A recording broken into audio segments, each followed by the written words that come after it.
It's been an uneven warming event over the past few weeks, and depending on what range, what aspect, and what elevation you travel on, we've got a pretty different snowpack structure. On plenty of slopes, that deeply buried January drought layer has been wetted sufficiently that it's not really on our minds anymore. But the problem is we don't have x-ray goggles to know where that is and where that isn't, and on plenty of upper elevation slopes, we're still finding a dry January drought layer that could be capable of producing a large and destructive avalanche. Now moving forward, this next week, spring's out the door and winter's coming back, and new snow avalanches are going to need to be on our radar. Storm slab, wind slab, maybe even dry loose.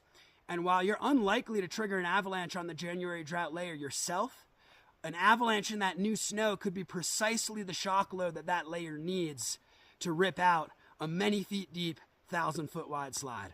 So moving forward, you clear a slope of storm slab, wind slab that faces south, you might find yourself some pretty good powder skiing. But these deeply buried weak layers are still going to be keeping me off of steep shaded slopes for the foreseeable future.